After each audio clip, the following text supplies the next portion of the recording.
Good evening, everybody. This is Britt from Holomua Healing Arts again, and welcome back to my channel, Mana Mindset.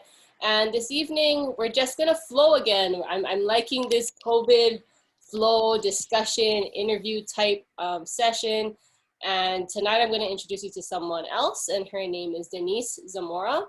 And I just want to introduce myself too, because I know Denisse's community, Buena Vida Vibes, will be watching this as well, and you know who I am.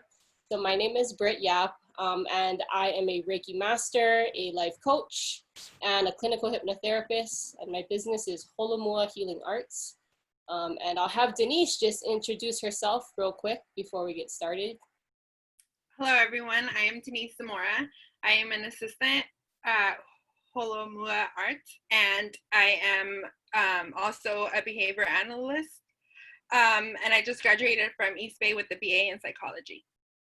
And like she said, she has been my assistant for almost a year now. And we're gonna dive in real quick to like how we know each other, and just so you guys know the background on how we know each other. And I'm just really excited tonight to just talk with Denisse about how she got interested in Reiki. I think being around me had a lot to do with that, but and how she plans to kind of integrate that now with her background in psychology and her background working with kids. And it's just a really exciting time right now. 2020 is just full of surprises. So we figure this would be a great time to jump on and just have a conversation.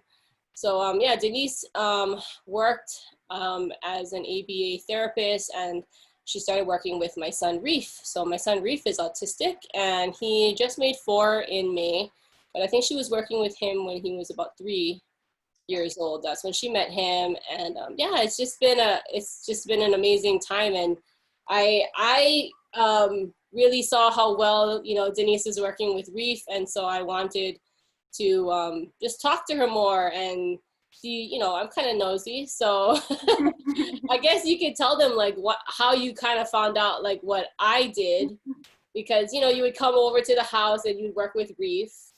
Yeah. So I was working as a behavior therapist with Reef, and I was still going to school. I was doing work and school at the same time. I started working with them, and then through that time, I was going through like a very confusing stage in my life. I think I started to experience anxiety for the first time. I was having like all types of like, just my mental health wasn't all the way there. I was confused kind of about what it was that I was trying to do. I was going to school, but I wasn't really sure like what I wanted to do with it. And I remember I would come in and I was like, whoa, what is she? She's a life coach. And then I remember one day she just sat me down and she was like, hey, like, what's going on? Like, I can see it, like you're stressed out or whatever. And I literally just started like, it just came to me. I started bawling. I was like, I don't know, like all these things are stressing me out. And she just like literally sat there and just asked me questions like, what is it that you're worried about? Yeah. And then kind of helped me kind of get into my head about it too, and like organize my thoughts, because that's really what was giving me anxiety. I was like the certainty of everything. And you kind of taught me, started telling me what it was that you did, and energy. You literally introduced me to the energy world, and yeah, ever since then I've been so interested. And like it was crazy because I was going to school for psychology. I always knew I wanted to do like counseling, and when I was in college, it was so like they were so caught up in like terminology and diagnosis and prescriptions, but never really like dealing with the root of those issues, or like how to help or like talk to people to really get to the bottom of those issues. And I always knew I wanted to do counseling, but in a holistic way, but I didn't really know how. So when I met Britt, it just kind of like perfect timing, like it just gave me the answer. Like literally the answer fell right into my lap. Like Reiki, it's the most holistic way to deal with those issues. Yeah. And the cool thing was like, for me, if you're gonna be in my house and you're gonna be around my son, then I want you to feel good, and I want you to have, you know, feel calm, And so it did concern me. I was like, okay, you're coming in really anxious, you know, Yeah. I'm really stressed out. And so that's why I was like, okay, I'm going to be a little nosy and I'm going to do my life coaching thing here. And I'm going to ask you some questions and see what's going on, because I really saw how well you worked with Reef, and I wanted you to continue to, you know, feel good and continue to come and continue to work with him.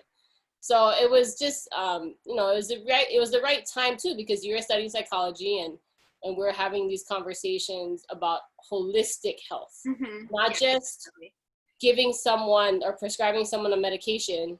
It was like, how do we heal on a holistic level, like fully?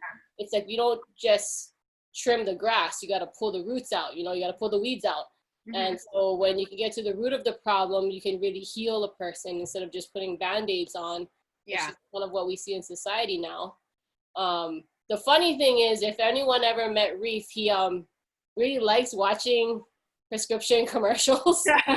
Which is really funny that he gets really excited when it, and then it started making me think, like, do they have some kind of undertone that makes people like, you know, like the commercials? Like, it's kind of weird how he could be in the other room and then a pharmaceutical commercial comes on and like he can hear it and he's attracted to it. He loves it. It could be any pharmaceutical drug commercial. My son is just like drawn to the TV. Crazy. So funny. But yeah, I'm really excited for you because you just graduated and you've decided to kind of venture off and start, I guess, starting to put together, you know, your business. And as, you know, as a Reiki practitioner now, you were certified, you took my course at the end of last year? Yeah, it was towards the end of last year. Yeah, towards the end of last year. And then you're working on getting your life coaching certification this year. So that's one of your goals, to complete that before this year is over. And I guess I'm just kind of excited to hear what you want to do. Like, what are your goals with this business, and how do you see yourself kind of helping your community? I mean, I kept pushing you. I said, you have a lot of followers on social media. They could really use healing. I know with the Mexican community, they've been reaching out to me more and more. And as, you know, a Hawaiian and as a person who's, you know, a woman of color, I've been attracting, you know, more. I always tell you, like, a lot of Mexican people are, you know, calling me to try a Reiki session, and they've never tried anything like that before, but they're really interested in it. So I know there's a big space for you to come into and help with the healing in your community. Yeah, definitely. And it all kind of, well, it started because you pushed me to open my Instagram page. And there was just something like holding me back from completely diving into it. But like, I guess it was more like the insecurity because I wasn't practicing as much. I wasn't doing the Reiki as much. So I wasn't as confident in myself and putting myself out there like as a Reiki practitioner.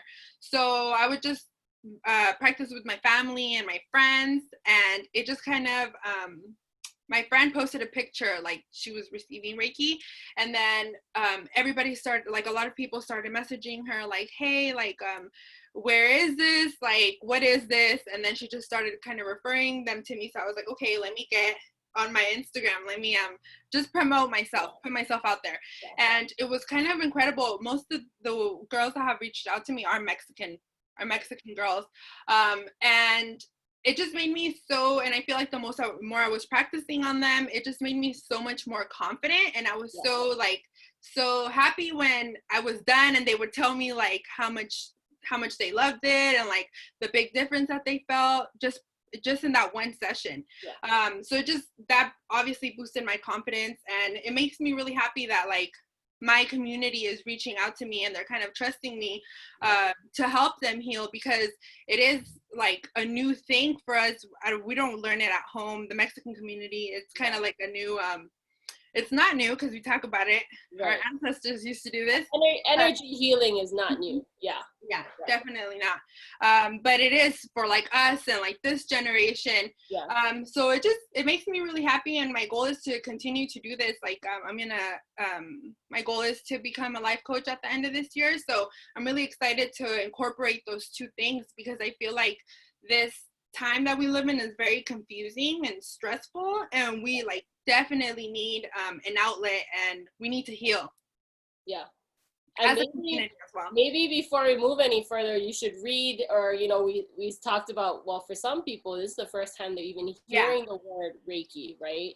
Mm-hmm. So maybe you could just read the definition of Reiki for everybody who's not even aware of, you know, energy work or energy healing, and this is their first time. Yeah.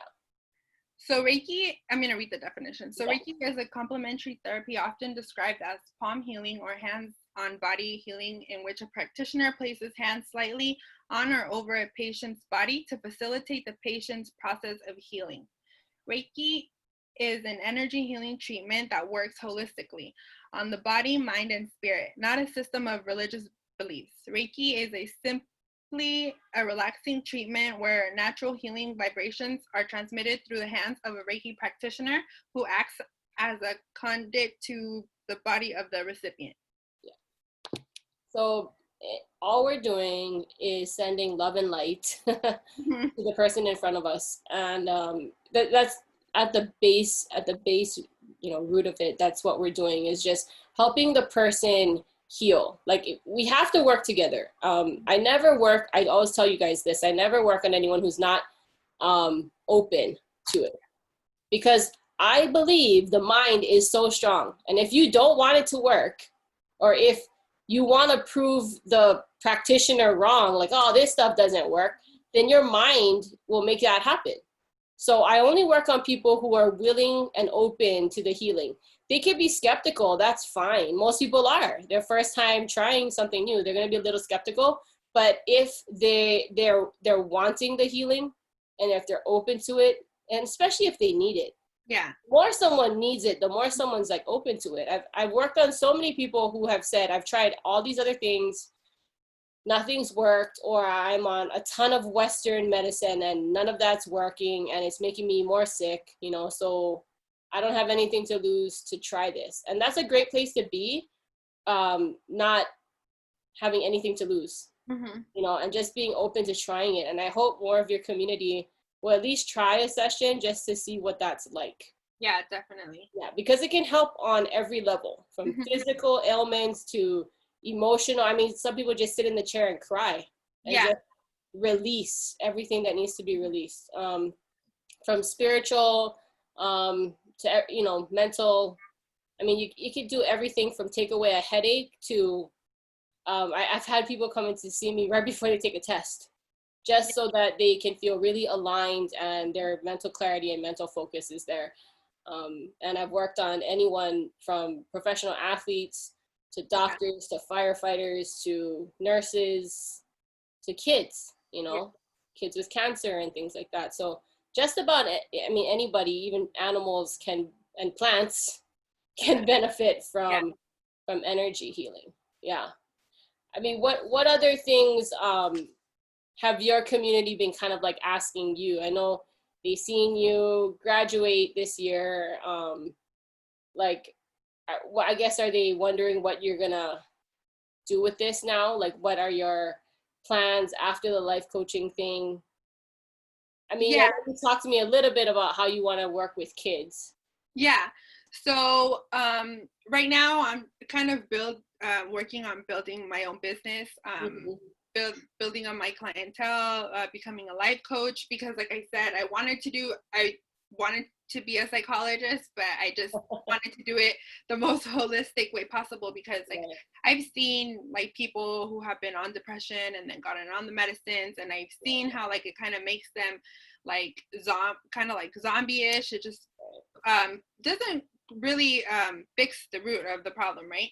So that's just kind of like what I've been expressing to them, and they've been pretty excited about it, because I feel like this generation is very like, or more alert to those type of things, and they're more open to trying new things, because we've seen like what can happen, like, or like what those drugs can do to people and stuff. So I feel like this generation is a lot more open, and I feel like everyone's pretty excited to see like what this whole holistic approach to it is. Everybody, I think everybody's been pretty involved also. Yeah. And we talked about, you know, our parents lived in a time where if you spoke about stuff like this 20, 30, 40 years ago, people would look at you a little crazy. Yeah. Right? You and I are both raised Catholic. We'll get into that a little later about, we have a question. One of your followers asked a question about that. So we'll answer that later. But I think our parents, you know, even our grandparents, our great grandparents, somebody in our lineage, one of our ancestors or several were healers at one time. And whether or not they spoke about their gifts is another thing, because I'm sure all of your followers could go back and ask their mom and dad if somebody in their family was a healer and had abilities, right? So pre-Western medicine, you know, indigenous people, brown people, Black people, you know, we all had some type of healing in our culture, right? Yeah. For Western medicine. So Reiki, it's a Japanese word, and Dr. Usui, you know, was on Mount Kurama when he was downloaded with these symbols and was told to spread more of this energy work. But even before that happened, centuries before him, people were doing energy work because we're all made of energy, and that's the exciting part. And so I really hope people who, you know, before, who would be like, oh, that's nonsense, they have to realize their body is made of energy. Yeah. And so are plants, so are animals. Yeah. As long as we have energy moving through us, we're alive, you know. And so Reiki is just energy. It's just energy work, and it's just to help the body to realign, you know, and so that it can heal. I always tell people that our body is designed to heal itself. Yeah, definitely. This just gets in the way most of the time. It's our thoughts that get in the way, right? Yeah. And so, and that's why I also think life coaching and hypnotherapy is really important too, to help the person get their mind to think the thoughts that can help the body heal. Because if our mind is saying one thing and our body wants to heal, but our mind is saying, oh, no, I can't, or I'm too sick, or I always give the example to you guys about if a doctor tells somebody you have, you know, 2 weeks to live, tells one person, and this person is like, no, I want to live. I have like my family to live for, you know, I need to get through this. I'm going to heal. Versus if he tells somebody else, you have 2 weeks to live, and this person just says, okay, well, I give up. Yeah. Right? So where our mental state is really matters. So I think that's really important, and that's why it's important to talk through things with people, you know, not just do the energy work. I think the coaching and the talk therapy is important. Yeah, definitely. Yeah. Even now, like, I feel like most of my clients that come see me, like, we have a download after, like, I'm like, okay, well, you know, your stress, like, these are the places where you're holding your more stress. And then they start telling me, like, about their, like, what it is that's going on in their lives. And they just, like, it feels that, because I usually check in with them after, and they just say how it feels like it's been like a weight lifted off their shoulders, just to be able to, like, process all those things. And, like, sometimes it's really hard to find a moment to just meditate or get your mind off of things, because we live in such a, like, crazy world. We get on our phone, we get all these, like, crazy news that's going on, like, every day it seems like it gets worse. So sometimes, like, it's really hard to just find time to give yourself to just sit there and clear your mind and relax, because then also sometimes, you know, your mind's running in a million different places. So it's really good and beneficial to just come and be able to relax, because some people don't have the chance to do that, and then be able to just be able to process it and talk about it. I feel like it's really goes hand in hand, like the Reiki and the life coaching. Yeah. And, you know, I have an interesting story on how I got started with this journey. It goes all the way back to, I was diagnosed with ulcerative colitis when I was 20. So I'm 36 now. I was 20 years old when I was diagnosed. And at that time, I knew nobody else who had what I had. And I was really resentful. And I'm sure a lot of people listening can relate to some type of illness or chronic illness that they had. And the only thing the doctors told me was that I would have to be on medication for the rest, indefinitely, like the rest of my life. And that didn't sit well in my body. Like, it didn't sit well in my heart. It didn't sit well thinking about I have to take like 6 to 12 pills a day for the rest of my life, and I'm 20 years old. I'm not 60 or 70 where I only have like, you know, I'm at towards the end of my life. I was 20. I was like, that's crazy. How are you supposed to take that many pills for the rest of your life? And so that was my first introduction to like chronic illness and how the Western world doesn't have an answer for a lot of autoimmune things, you know. So with ulcerative colitis, it's similar to Crohn's disease. It's similar to IBS, where I wish I had somebody back then who could explain to me what was happening, that I was carrying my stress in my colon, in my solar plexus chakra. So I was carrying my stress there. And people who are usually type A tend to carry their stress there. People who have anxiety or people who want to be in control and they feel like they're not in control, they start to have digestive issues, right? So I didn't understand this. And I remember this like college professor coming up to me and giving me a book about meditation. And I was like, I don't know how to do that. Yeah. I don't know how to quiet my mind. What are you talking about? Think about nothing. I don't know how to do that. It was like a foreign concept to me. And I was like in my early 20s and I was like, okay, you know, whatever. And it was a long road. And then fast forward, I, you know, met my husband. I moved here to California the first time I moved here, and I got really, really sick.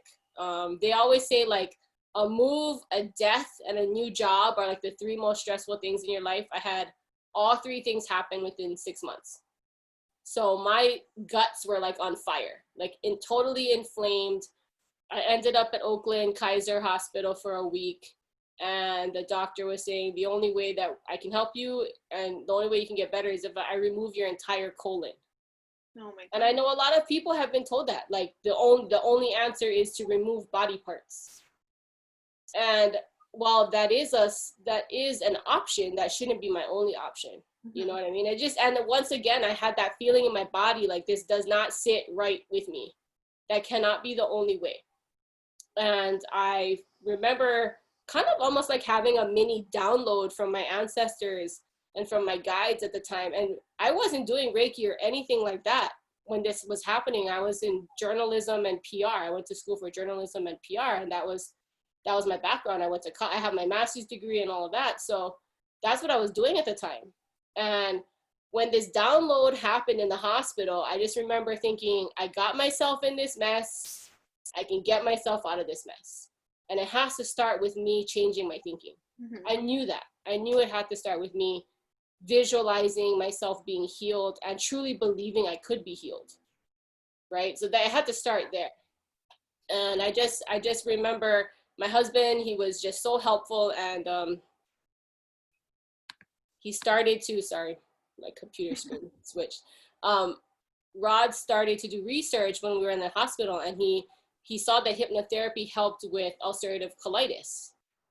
And so he booked a consultation with me, and that was my first time even considering like complementary or alternative healing. But it was crazy because it was a Friday, and I remember telling the doctor, I don't want to talk to anyone until Monday. The nurses can come in to take my vitals, but I don't want to see any doctors. Yeah. Until Monday, because they were really pushing it on me. Like Friday, they were like telling me, make a decision about having the surgery. Like they were pushing me to make a decision. And I was like, I'm all drugged up. I'm all loopy. I can't make a decision. Like that's removing a full body part I can't put back in me. And I'm pretty sure I need that to like process food and poop and stuff. So I was like, no, I need to think about it. So that whole weekend, I just was being downloaded with like I can do this, you know, I can get my mind right and I can do this on my own without removing my body part. And so I just started to visualize my body healing. I started to eat that weekend. I wasn't eating. I started to eat. I started to walk around. And all my blood work looked almost back to normal within 4 days. By the time the doctor came back on Monday, it was major improvement in my blood work. And so she went from Friday saying you have to get your colon removed to Monday going, oh, maybe maybe we can send you home and you can start to like just continue to heal from home.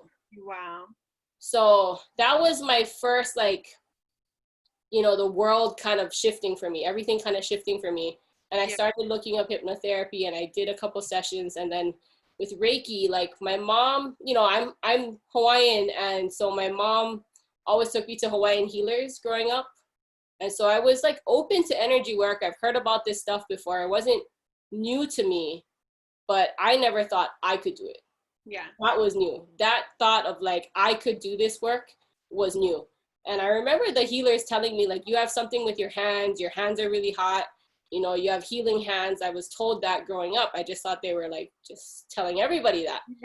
So, and as you know, you can feel my son's hand, you can feel Reef's hands, his hands are really hot. And even my daughter, Taya, who was just born, her hands are like pretty clammy and hot too. So I know they have the healing ability as well. And so I just started to learn more about this stuff, like really just dive in and find a mentor. And I think if people are interested in Reiki, it's good to find a good mentor. Yeah, definitely. I wouldn't be doing this work if I didn't have a good mentor, you know? And I think you have sped up your learning so quickly because you're around me every day. Yeah, I feel like I have the cheat sheet. Yeah, because I mean, there are people who want me to mentor them, and I don't have the time to do that. So, you know, just being in our household and being around me, you can ask me questions, and then I just keep pushing you to practice, because there's no, like, there's nothing that can replace practice. Because when you practice, you get more confident, your energetic pipeline gets bigger, you can download that energy faster. And just so people know, we never work on people using our own energy, because we would be depleted and we would be exhausted. So I always have my students, you know, ground, like root themselves into Mother Earth, and then download and invite that beautiful energy in from God, from Great Spirit, whatever you want to call it, right? And once you feel that energy coming in through you, then you can work. You're never using your own energy when you do Reiki. Yeah, I definitely feel that practice, the more you practice, like practice is key, because I felt it, like I said before, I was hesitant to even start kind of rolling the ball, because I didn't have enough practice and I wasn't that confident. But as soon as I started practicing, and then I started to get feedback, and I started to really feel the difference and me making a difference, like my confidence went all the way up. And then it kind of like just motivates you and makes you excited about what it is that you're doing. Yeah. And everything feels in alignment, because you're helping someone, you see them helping themselves. Like, I applaud anyone who's willing to book a session, because they're brave enough to try something different and be open to the healing work. Yeah. You know, and so I would suggest anybody who hasn't tried this yet, at least book yourself a session. I mean, people spend a lot of money on just eating out every day. At least try a Reiki session. It's gonna change your life. The one thing is, like, people, I think, you know, want to know, like, how many sessions and how fast is my healing gonna be? What's the number? Yeah, how many times do I have to come see you? And the truth is, we don't know the answer to that at all, ever, because everybody is different. Everyone's healing journey is different, and what they're working on is different. Yeah. But, you know, I mean, do I believe in miraculous healings? One session completely healed? Yes, I completely believe in miraculous healings, and that can happen. But a lot of times it's gonna take more than one session, because it took them many, many years to have that stress. To have, you know, wherever they are right now. That didn't happen overnight. That took a while to get there. So it takes a while to, like, unpack the layers and heal all those different things. And also change their mindset, because it is a whole different mindset. Like, now you're going to have to put in the work too, mentally, to heal yourself, because it's not just, we're not doing all the magic. Like, it's a 50-50 partnership. Yeah. And that's what people have to be open to receiving. Because we can try to do Reiki, but if you're not open to receiving the healing, and then, like you said, going home and doing the work. Because, like, I always give my clients homework. You know, there's always something they could be working on. But you can't do the same thing expecting different results. Exactly. You know what I mean? Like if they came for a headache, okay, we can fix the headache. But if they came with all these other things they're working on in their life, that's different, and they need to do the work. You know, I guess we wanted to break this up into 2 sections and take a little break and then come back and do part 2. But I guess before we close out this session, I just kind of wanted to see, you know, you worked with kids previously, and how do you see Reiki, or how could Reiki be more incorporated into like daycares or things that, you know, that you've worked in the past? So I feel like working with Reef has also made me more aware of my own energy.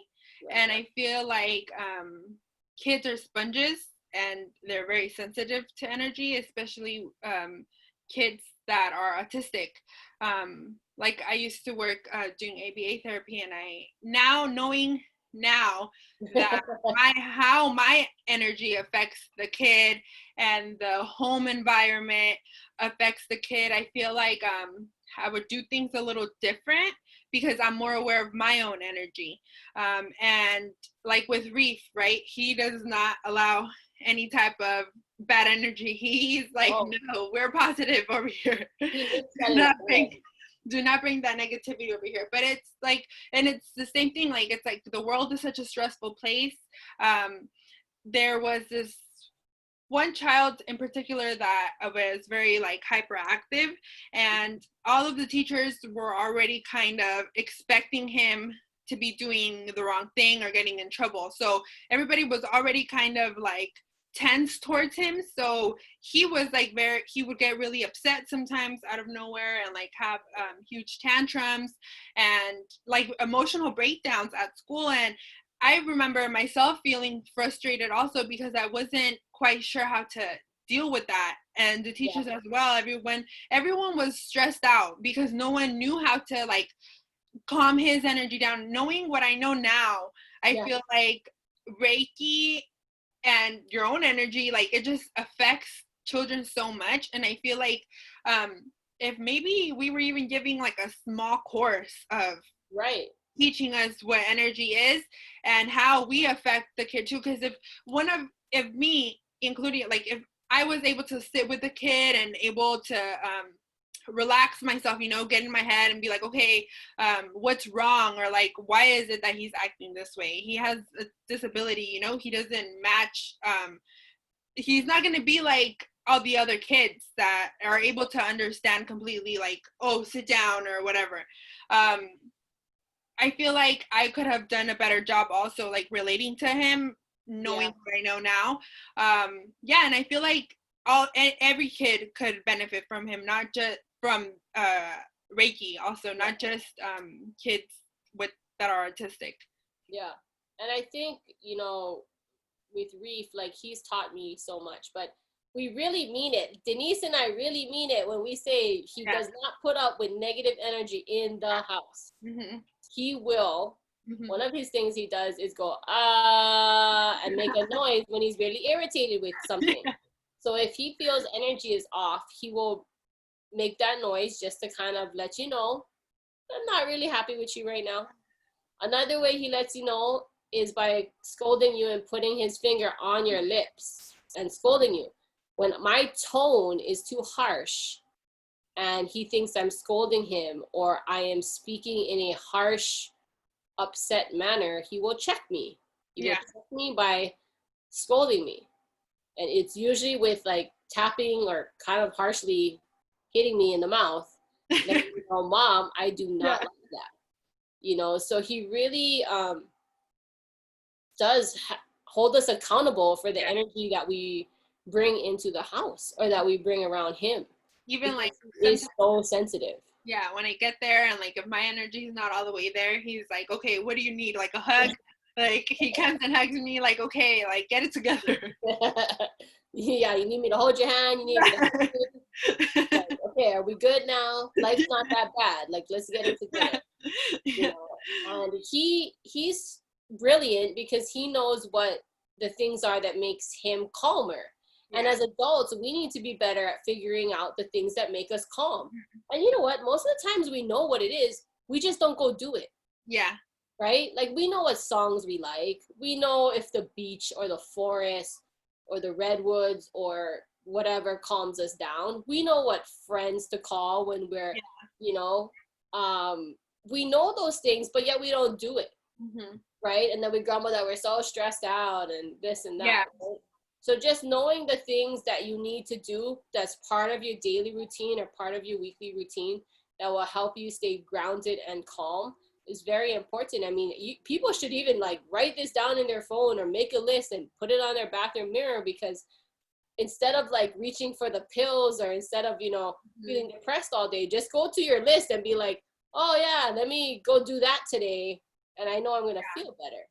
Yeah, you know? definitely. Because it's just a simple shift in your thoughts and what you're focusing on, right? And so if like a good movie or a good song or getting outdoors is going to help you make that shift. Even just going for a car ride. Sometimes you just got to get in your car and go for a drive and like take some good breathing in, breathing out. And then boom, your energy is shifting now to a higher vibration, you know? So, well, we're going to take a quick break and then we're going to come back and do part 2 of this talk. And I know some of Denisse's followers on Instagram have some questions for us that we're going to dive into. So we will be right back. Stay with us.